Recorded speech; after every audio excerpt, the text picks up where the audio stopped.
नमस्कार। कल हमने ट्रिपल सी की एंट्रीज के बारे में पढ़ा, यानी वेराइटीज ऑफ ट्रिपल सी की एंट्रियों के बारे में पढ़ा, यानी प्रविष्टियों के प्रकार के बारे में पढ़ा। आज हम उसी क्रम में आगे बढ़ते हुए AACR2 के बारे में पढ़ेंगे। और पहले देखते हैं AACR2 फर्स्ट क्या थी, यानी Anglo American cataloguing rule first क्या था, उसके बारे में पहले देखते हैं। तो आप हेडिंग लगा दीजिए, Anglo American cataloguing rule first. कब आया था Anglo American cataloguing rule first? 1967 के अंदर। 1967 के अंदर आया था। इसको तैयार किसने किया था एंग्लो अमेरिकन कैटलॉगिंग रूल को? तो इसको तैयार करने American library association ALA, library association UK, Canadian library association और लाइब्रेरी ऑफ कांग्रेस द्वारा तैयार किया गया।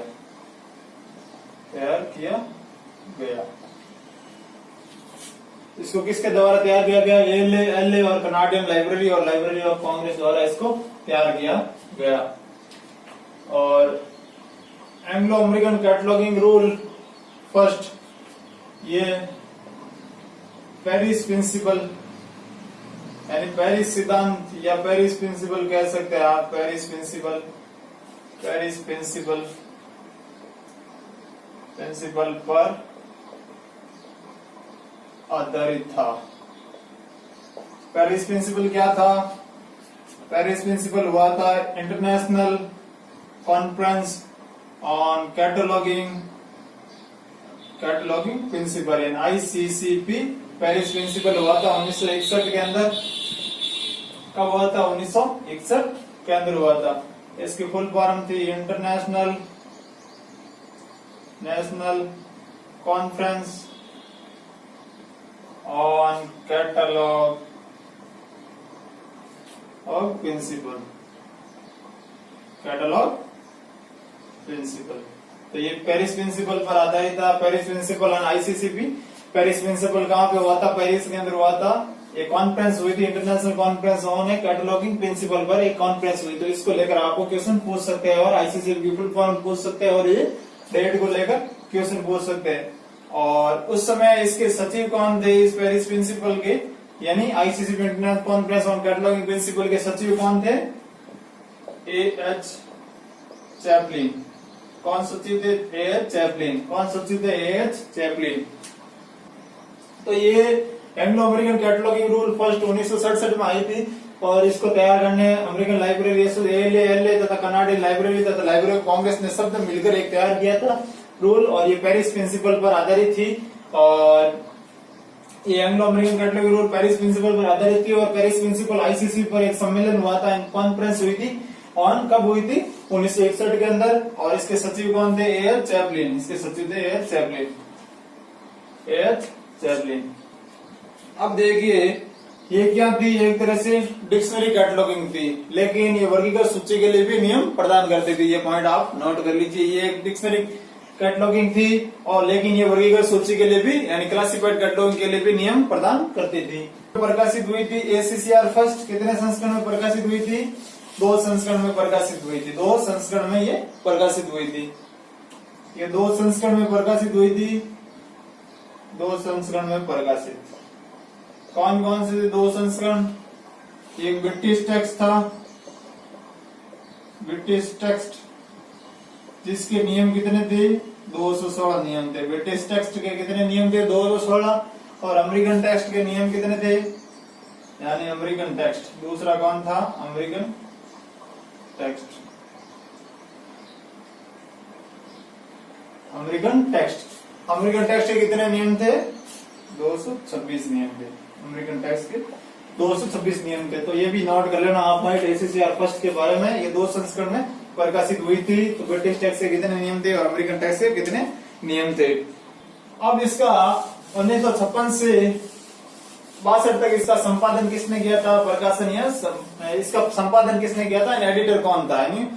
यानी 1956 से 62 तक, यानी 1956 टू 1962 तक इस ACCR फर्स्ट का संपादक कौन था? यानी एडिटर कौन था? सैम्योर लुब्टस्की। कौन था? लुब्टस्की। तो ये भी इम्पोर्टेंट है, बोल सकते हैं सैमुअल लुटोत्स्की इसका संपादक था। इसका संपादक कौन था? सैमुअल लुटोत्स्की। और 1962 से 1965 तक इसका संपादक कौन था? ACCR फर्स्ट का एंग्लो अमेरिकन कैटलॉगिंग रूल का, तो इसका संपादक था सी समनर स्पेल्डी। कौन था? सी समनर स्पेल्डी। तो ये भी आप नोट कर लेना।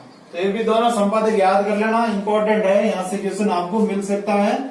और एक ICCP प्रिंसिपल लेकर को, पेरिस प्रिंसिपल को लेकर भी क्वेश्चन मिल सकता है। अब ये 3 भागों में प्रकाशित हुआ था, इसके 3 भाग थे, है ना? 3 भाग थे। कितने भाग थे इसके? 3 भाग थे। कौन कौन से 3 भाग थे? प्रथम भाग क्या था? प्रथम भाग में कितने अध्याय थे? अध्याय 5 थे। और नियम कितने थे? 132 नियम थे। और ये किससे संबंधित था? प्रथम भाग, प्रथम भाग एंट्री तथा हेडिंग से संबंधित था, यानी शीर्षक और प्रविष्टि से संबंधित था। प्रथम भाग किससे संबंधित था? शीर्षक और प्रविष्टि से संबंधित था।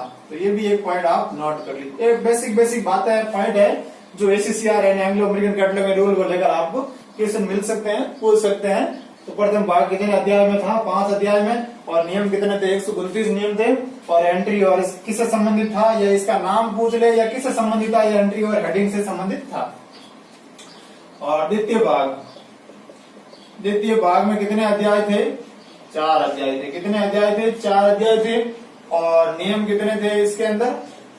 81 नियम थे। कितने नियम थे? 81 नियम थे इसके अंदर। और इस किससे संबंधित था? ये विवरणात्मक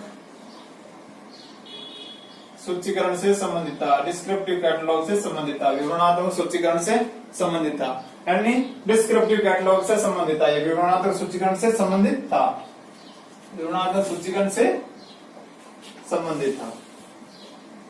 दूसरा भाग खत्म हो गया, तो आपने नोट कर लिया होगा। मैं इस प्रथम को मिटा रहा हूं। और तृतीय भाग क्या था इसका? तृतीय भाग क्या था? तृतीय भाग था इसका। तृतीय भाग में कितने अध्याय थे? अध्याय थे 6। और नियम कितने थे इस तृतीय भाग के अंदर? 81 नियम थे। इसमें थोड़ा सुधार कर लीजिए। द्वितीय भाग में 62 नियम थे। द्वितीय भाग में 62 नियम थे, अध्याय 4 थे। और इसमें तृतीय भाग में अध्याय 6 तथा नियम कितने थे? 81 नियम थे। तो ये थोड़ा सुधार कर लेना, इसमें 62 नियम लिख देना। यहाँ 81 किसमें थे? तीसरे भाग के अंदर। 81 नियम किसमें थे? तीसरे भाग के अंदर। और इस अध्याय ये किससे संबंधित था? नॉन बुक मटेरियल से संबंधित था। NBM से, यानी नॉन बुक मटेरियल, यानी नॉन बुक मटेरियल से संबंधित था। तो ये अध्याय किससे संबंधित था? नॉन बुक मटेरियल से संबंधित था। तो ये तृतीय भाग नॉन बुक मटेरियल से संबंधित था। तो ये ऐसी भाग हो गए। इस प्रकार इसमें कुल कितने पृष्ठ थे? 400 पृष्ठ थे, है ना? पृष्ठ संख्या कितनी थी? 400। आप ये भी नोट कर लेना पॉइंट। ACCR फर्स्ट में पृष्ठों की संख्या 400 तथा टोटल नियम कितने हो गए? 272। पहले में 129, दूसरे में 62 और तीसरे में नियम थे 81।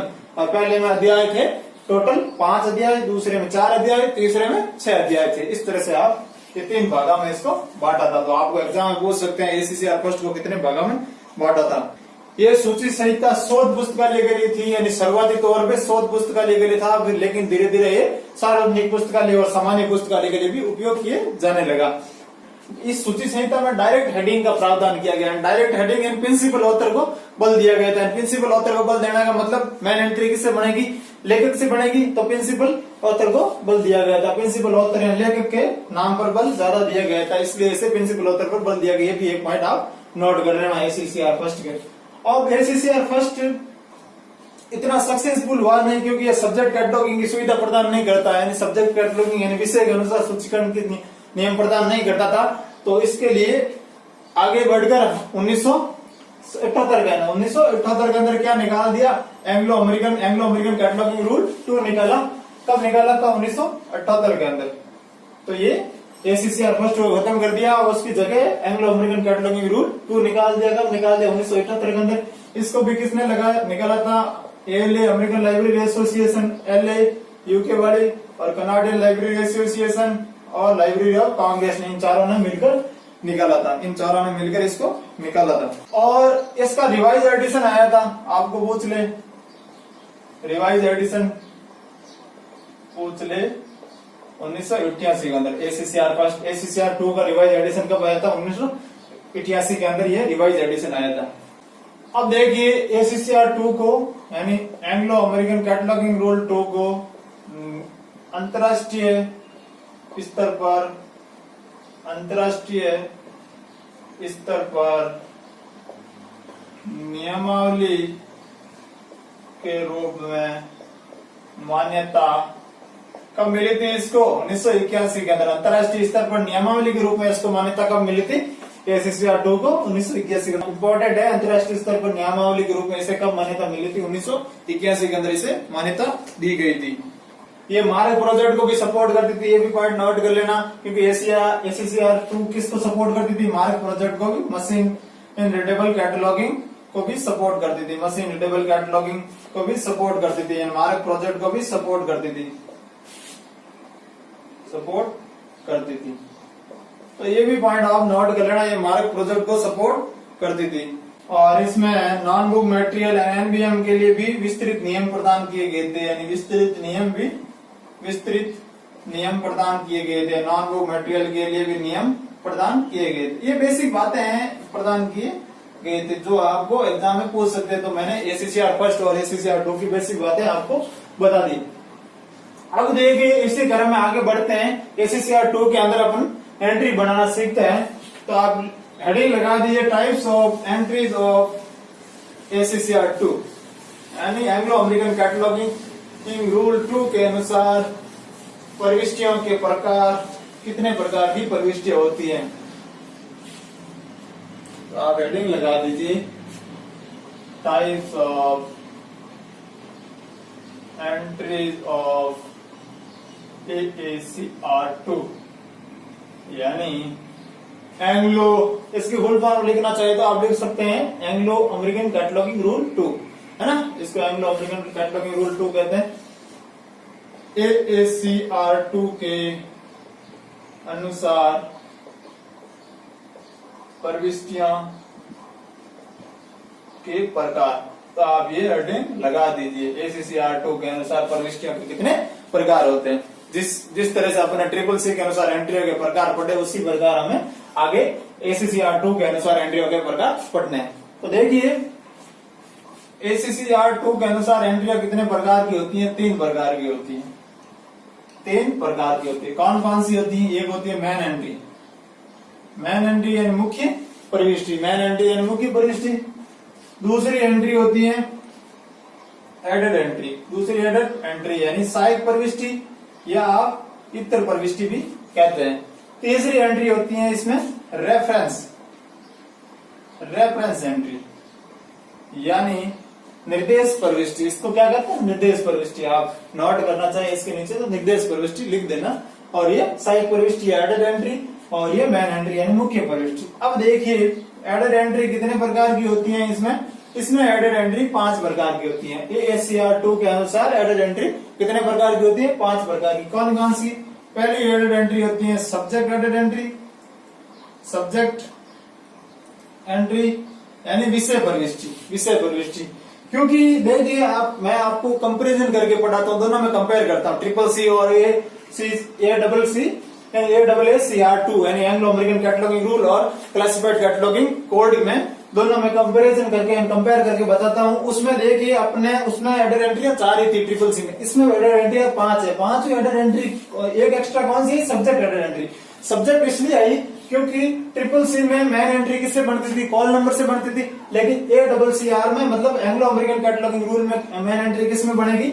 वो बनेगी ऑथर नेम से, ऑथर से मैन एंट्री बनेगी। तो ऑथर की मैन एंट्री होगी, लेकिन सब्जेक्ट की कई एंट्री नहीं बन पाती है, तो इसलिए सब्जेक्ट का नाम नहीं आता मैन एंट्री में, इसलिए अपने सब्जेक्ट एंट्री बनाने की जरूरत होती है। और इसको डिक्शनरी कैटलॉगिंग भी कहते हैं, क्योंकि इसकी मैन एंट्री किससे बनती है? ऑथर नेम से बनती है, अल्फाबेट से बनती है। ऑथर नेम से डिक्शनरी शब्दकोश सूची बनती है, इसे शब्दकोश सूची से मैन एंट्री बनती है, इसलिए इसे शब्दकोश सूची भी कहते हैं। तो यहाँ पे आपको वो हैरान करने वाली बात नहीं होगी जब एसीसीआर 2 की जगह यहाँ डिक्शनरी कैटलॉगिंग भी लिख सकते हैं। यहाँ पे ये हेडिंग इस तरह से भी हो सकती है, type of entries of dictionary cataloguing है, शब्दकोशी सूची के प्रकार, क्योंकि इसी को ही शब्दकोशी सूची कहते हैं।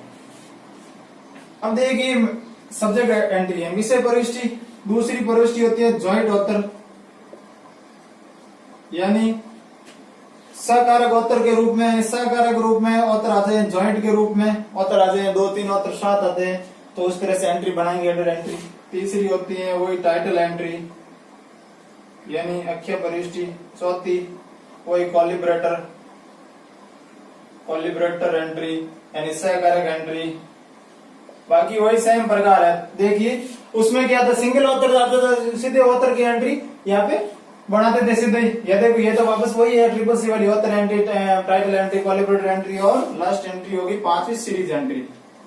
तो इस तरह से आप दोनों में कंपेयर करके पढ़ोगे ना तो समझने में आसानी होगी।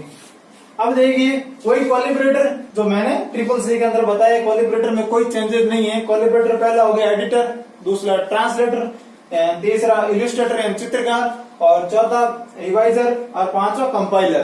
तो ये पांचों कोलिब्रेटर आप वापस नोट कर लेना, जो मैंने ट्रिपल सी के अंदर पढ़ा है वही कोलिब्रेटर के प्रकार है। तो अब रेफरेंस एंट्री कितने प्रकार की होती है वो मैं यहाँ पे आपको लिखा रहा हूँ। रेफरेंस एंट्री कितने प्रकार की होती है? रेफरेंस एंट्री 4 प्रकार की होती है। कौन कौन सी रेफरेंस एंट्री होती है? तो पहला लिखा रहा हूं मैं रेफरेंस एंट्री सी रेफरेंस।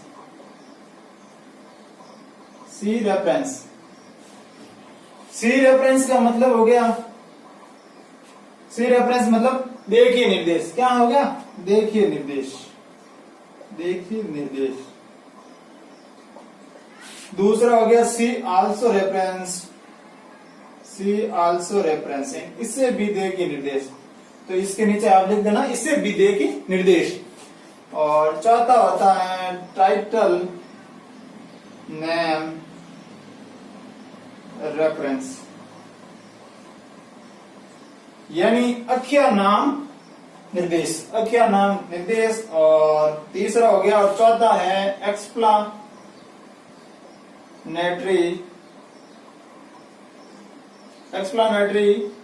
रेफरेंस, यानी व्याख्यात्मक निर्देश। इसको क्या कहते हैं? व्याख्यात्मक निर्देश। एक्सप्लानेटरी निर्देश यानी व्याख्यात्मक निर्देश। तो ये एंट्रीज के मैंने टाइप बता दिया आपको। मेन एंट्री, इसमें ध्यान रखना ACR and Anglo American cataloguing rule 2 के अनुसार एंट्री 3 प्रकार की होती है। मेन एंट्री, एडेड एंट्री और रेफरेंस एंट्री। और एडेड एंट्री मैंने बता दिया आपको, सब्जेक्ट एंट्री यानी विषय प्रविष्टि, joint author entry, title entry, collaborator entry, series entry. Collaborator मैंने 5 प्रकार के वही ट्रिपल सी वाले वापस नोट करने हैं आपको। ट्रांसलेटर, इलस्ट्रेटर और कंपाइलर, रिवाइजर और लास्ट था और एडिटर। लास्ट क्या था? एडिटर है, संपादक। तो ये 5 प्रकार के कोलिब्रेटर हो गए थे। See reference, see also reference, title name reference और एक्सप्लेनेटरी रेफरेंस। ये 4 प्रकार की रेफरेंस एंट्री होती है। इसे कहते हैं निर्देश प्रविष्टि। आप ये भी नोट कर लेना, ये निर्देश प्रविष्टि होती है। तो अब एक एक के बारे में, एंट्री के बारे में डिटेल से पढ़ते हैं। सबसे पहले देखिए main entry. Main entry heading लगा दीजिए, एंग्लो अमेरिकन कैटलॉगिंग रूल के अनुसार मेन एंट्री में अंकित सूचना, यानी मेन एंट्री में कौन कौन सी सूचना अंकित की जाती है एंग्लो अमेरिकन कैटलॉगिंग के अनुसार। तो हेडिंग लगा दीजिए, एंग्लो अमेरिकन कैटलॉगिंग रूल 2 के अनुसार मेन एंट्री में अंकित सूचना। मेन एंट्री में कौन कौन सी सूचना अंकित की जाती है एंग्लो अमेरिकन कैटलॉगिंग रूल 2 के अनुसार? देखिए एंग्लो अमेरिकन कैटलॉगिंग के अनुसार और मेन एंट्री में अंकित सूचना या स्ट्रक्चर ऑफ मेन एंट्री, ये भी हेडिंग लगा सकते हो, यानी बनावट है। मेन एंट्री की सूचना में किस प्रकार संरचना की बनावट है। मेन एंट्री की संरचना, यानी एंग्लो अमेरिकन कैटलॉगिंग रूल के अनुसार मेन एंट्री की संरचना भी कह सकते हैं, या फिर आप ये भी कह सकते हैं एंग्लो अमेरिकन के अनुसार, कैटलॉगिंग रूल के अनुसार मेन एंट्री में अंकित सूचना। तो देखिए सबसे पहले किस प्रकार की सूचना अंकित की जाती है मेन एंट्री में, वो बताता हूं। देखिए ये कैटलॉगिंग कार्ड हो गया,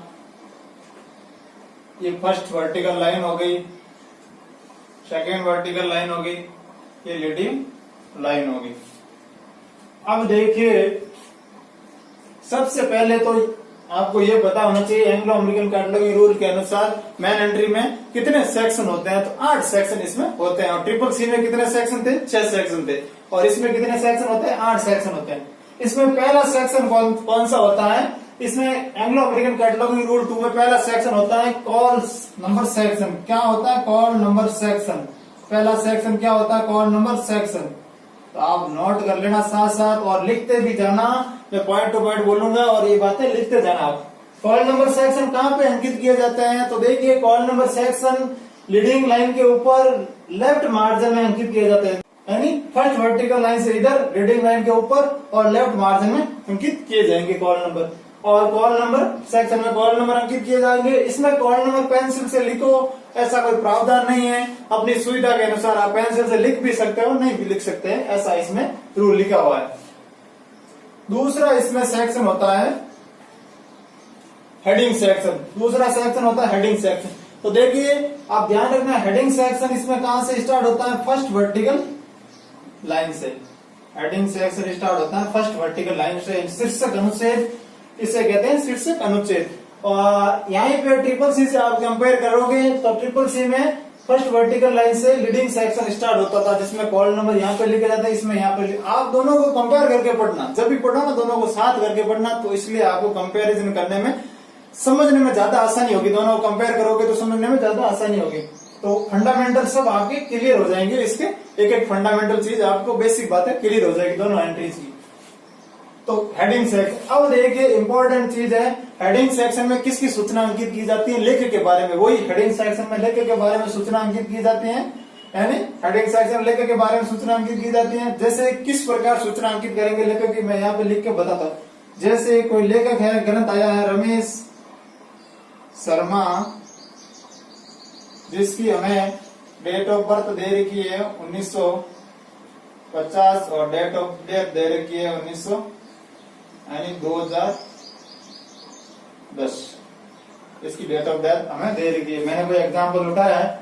तो इस तरह से आप किस प्रकार इसे हेडिंग सेक्शन में लिखेंगे, तो सबसे पहला काम रहता है आपको एंट्री एलिमेंट लिखना। एंट्री एलिमेंट में क्या लिखते हैं, लेखक का सरनेम लिखते हैं। और सरनेम किस प्रकार लिखेंगे एंट्री एलिमेंट में, स्मॉल, इसमें पूरे ही हेडिंग सेक्शन के स्मॉल लेटर ही प्रयोग आएंगे, और ट्रिपल सी में कैपिटल लेटर प्रयोग किए थे।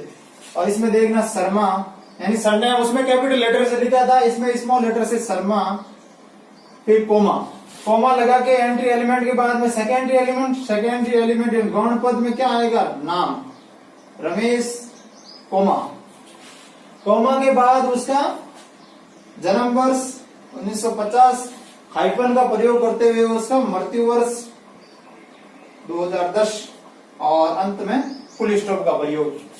इस प्रकार ये एंट्री का प्रयोग कहाँ करेंगे, हेडिंग सेक्शन में। ये एंट्री कहाँ लिखेंगे, हेडिंग सेक्शन में। नोट कर लेना आप, नीचे इसको भी नोट कर लेना साथ साथ, हेडिंग सेक्शन में किस तरह से आप लेखक का नाम अंकित करेंगे। तो इस तरह से आपको लेखक का नाम अंकित करेंगे। मैंने पहले भी बता चुका हूं, अगर हमारे पास ये जन्म वर्ष उपलब्ध नहीं है तो हम अंत में फुल स्टॉप नहीं लगाएंगे, क्योंकि एंट्री को ओपन समझा जाएगा। अगर हमारे पास मृत्यु डेट भी नहीं, अभी तक लेखक जीवित है, तो मृत्यु डेट लिखने की आवश्यकता नहीं है, तो फिर मृत्यु डेट उपलब्ध नहीं होगी, तो हम सिर्फ हाइफन लगा के छोड़ देंगे और पीछे फुल स्टॉप भी हटा देंगे, तो हाइफन लगा के छोड़ देंगे। इस तरह से अपन नोट करेंगे। तो ये भी आप, और अभी अपन ये भी ध्यान रखना, और अभी हमारे पास ये मृत्यु वर्ष की सूचना उपलब्ध है। तो इस तरह से आप इस हेडिंग सेक्शन में लेखक की सूचना अंकित करेंगे। तो आप साथ साथ थ्योरेटिकल पोर्शन भी लिखते जाना कि हेडिंग सेक्शन में क्या क्या सूचना अंकित करेंगे और किस प्रकार, मैंने एग्जाम्पल के माध्यम से समझा दिया। अब तीसरा सेक्शन होता है टाइटल एंड इम्प्रिंट सेक्शन। तीसरा सेक्शन का नाम क्या है, टाइटल एंड इम्प्रिंट सेक्शन।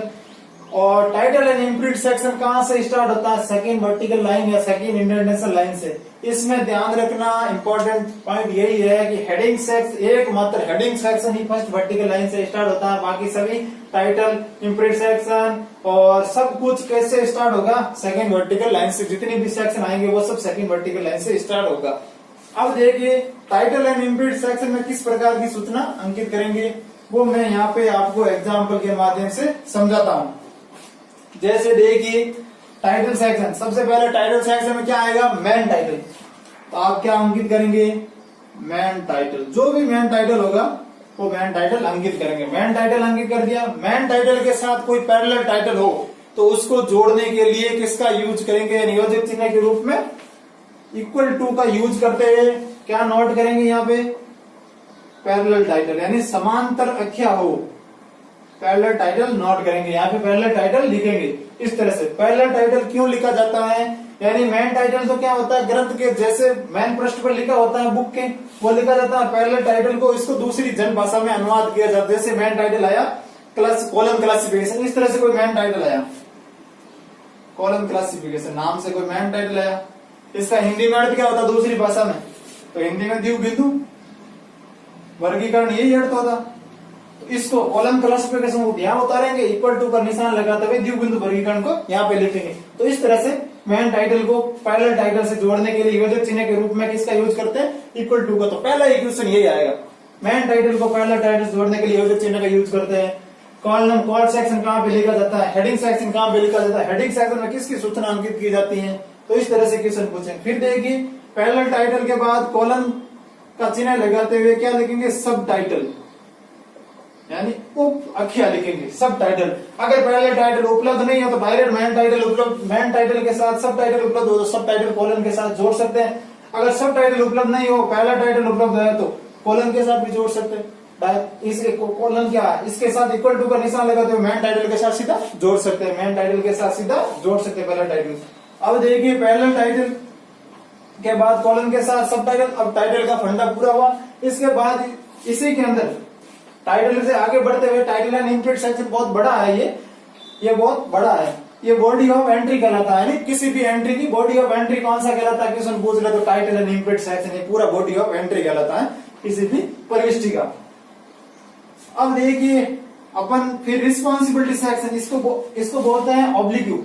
ये निशान लगाएंगे यानी ये चिन्ह लगाएंगे, इसको क्या बोलते हैं, मैं यहाँ पे इसको मिटा रहा हूं और आपको बता रहा हूं इस चिन्ह को क्या बोलते हैं।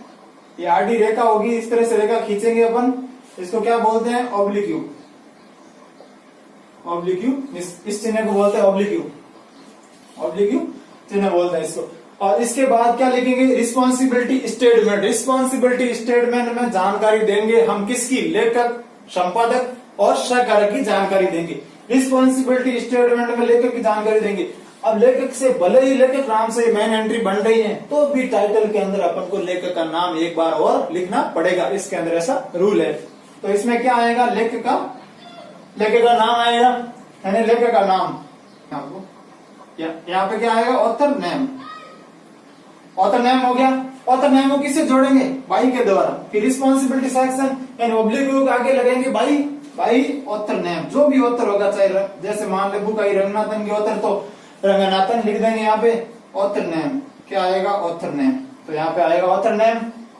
ऑथर नेम, ऑथर नेम के बाद सेमीकोमा का निशान लगा, मैं यहाँ पे आगे लिख रहा हूँ ना, यहाँ पे आप समझ ना, यहाँ पे मैं ये सेमीकोमा होगा, ऑथर के बाद सेमीकोमा। सेमीकोमा लगा के फिर क्या लिखेंगे, एडिटर नेम। एडिटर नेम, अगर कोई एडिटर उपलब्ध है एडिटर। फिर सेमीकोमा लगा कर क्या लिखेंगे, कॉलिब्रेटर। कॉलिब्रेटर, अगर कोई कॉलिब्रेटर उपलब्ध हो तो कॉलिब्रेटर का नाम लिख देंगे।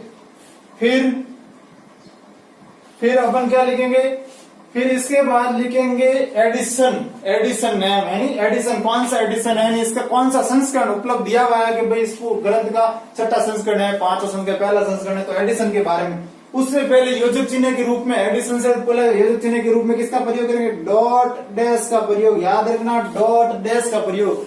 डॉट डैश का प्रयोग के पहले क्या, फिर बाद में क्या लिखेंगे, एडिशन। एडिशन यानी संपादक, इसका संपादक आ गया एडिशन।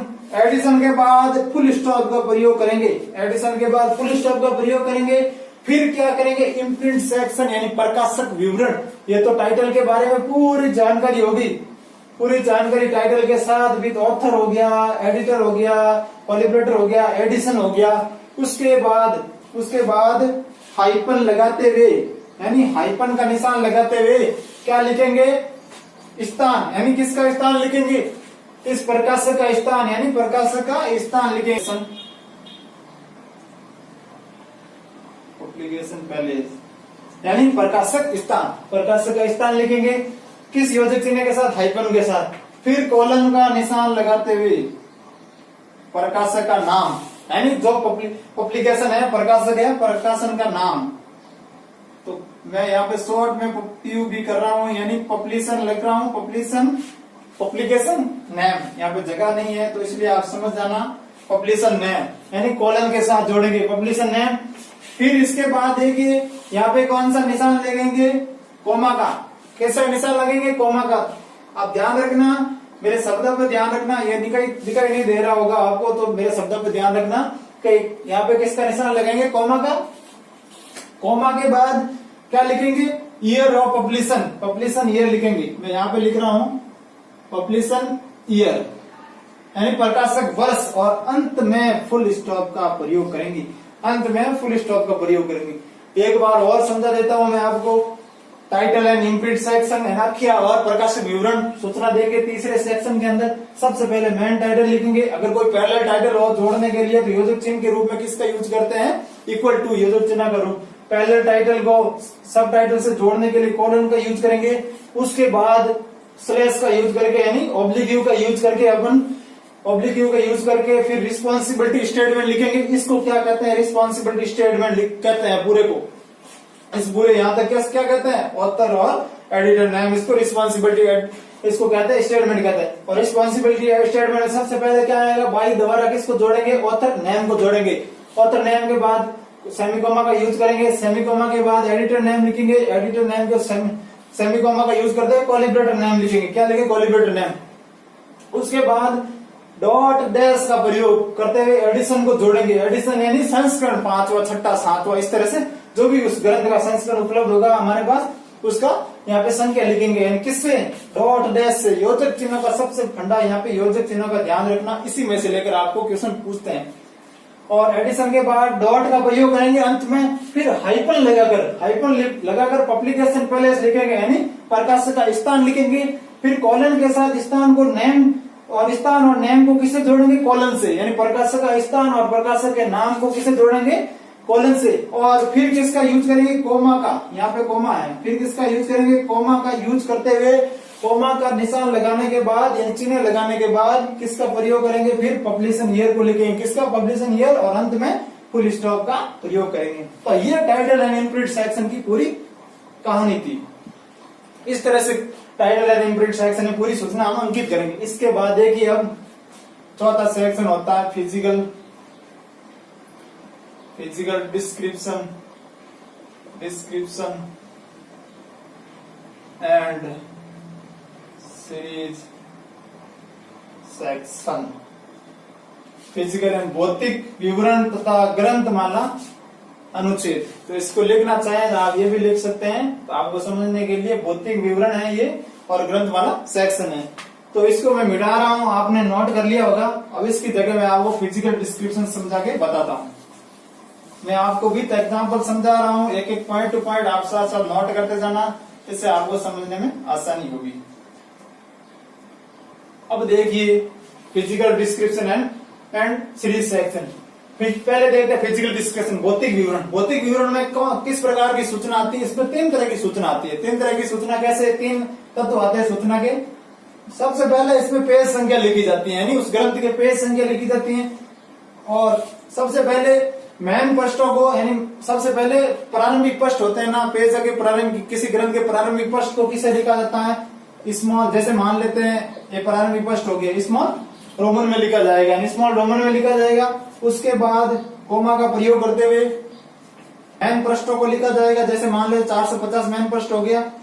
फिर डॉट का प्रयोग करेंगे।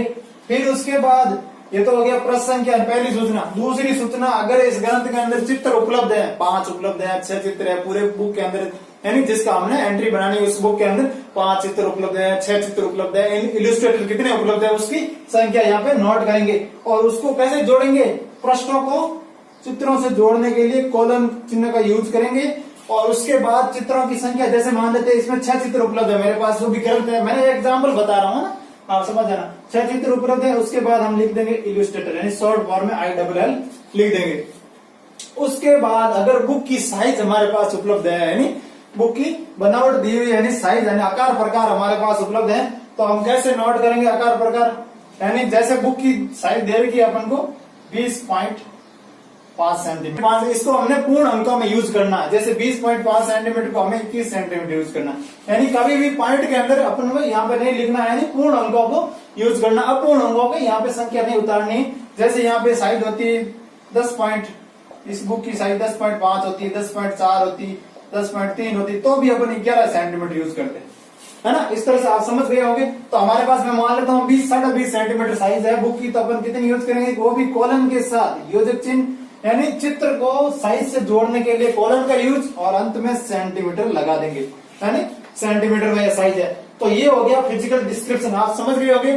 फिजिकल डिस्क्रिप्शन में पहले प्रारंभिक प्रश्न लिखते हैं जो रोमन, आप एक एक पॉइंट नोट करते जाना। फिजिकल डिस्क्रिप्शन मैं ये बोल रहा हूं ना, सब आप अलग से एक एक पॉइंट लिख लेना नीचे, और सबके नोट के रूप में इनके सबके अलग से आपको बना के नोट्स के रूप में लिख लेना।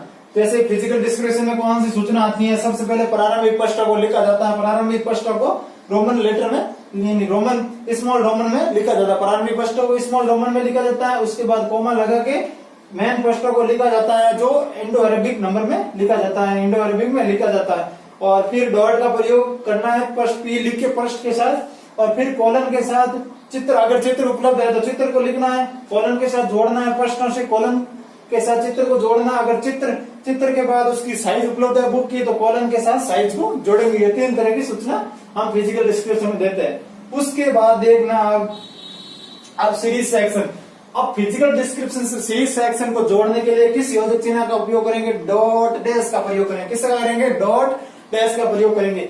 और फिजिकल डिस्क्रिप्शन में सूचना जैसे देखिए, ये सीरीज में कोई एग्जाम्पल ले रहा हूं, मेडिकल प्रोग्रेस सीरीज, ठीक है, मेडिकल प्रोग्रेस सीरीज सेमीकोमा नंबर 5, और ये हमेशा ब्रैकेट के अंदर लिखी जाएगी, स्मॉल ब्रैकेट के अंदर सीरीज। और इस तरह से सीरीज हमें अंकित करनी है, इस तरह से देखिए आप।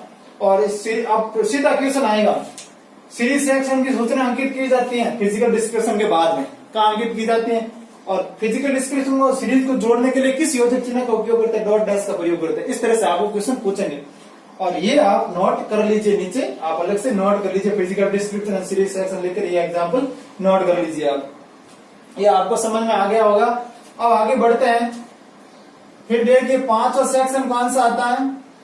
5वां सेक्शन कौन सा आएगा, 5वां सेक्शन आएगा नोट सेक्शन, यानी टिप्पणी अनुच्छेद। यानी टिप्पणी अनुच्छेद में बुक के बारे में अधिक सूचना प्रदान करनी हो तो टिप्पणी सेक्शन में हम नोट सेक्शन के रूप में लिखेंगे, कोई उपलब्ध हो तो लिखेंगे, डायरेक्ट नोट सेक्शन उतार देंगे। इसमें कोई ऐसा योजक चिन्ह का फंडा नहीं है, इसमें डायरेक्ट नोट सेक्शन जैसा दिया रहेगा वैसा उतार देंगे। फिर आता है छठा सेक्शन आता है। छठा सेक्शन क्या आता है, फिर छठा सेक्शन आता है ISBN, international standard book number. यहाँ पे क्या लिखेंगे, इंटरनेशनल स्टैंडर्ड बुक नंबर को लिखेंगे। अब मैं अलग से आपको ISBN पढ़ा दूंगा। तो आपको क्वेश्चन पूछेंगे, निम्न में से किस कैटलॉगिंग कोड के अंदर ISBN प्रदान करने का प्रावधान है। तो एंग्लो अमेरिकन कैटलॉगिंग रूल में ISBN प्रदान करने का प्रावधान है।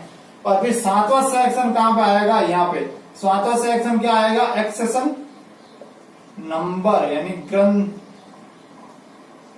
एक्सेशन नंबर लिखा जाएगा। यहाँ पे क्या लिखा जाएगा, एक्सेशन नंबर लिखा, फ्रेग्रेंट संख्या। तो एक्सेशन नंबर कहाँ पे लिखा जाएगा, लेफ्ट मार्जिन के अंदर लिखा जाएगा। एक्सेशन नंबर आपको पूछ ले तो मैन एंट्री के अंदर लेफ्ट मार्जिन के अंदर। और 8वां सेक्शन कहाँ आएगा, ट्रेसिंग, यानी संकेत।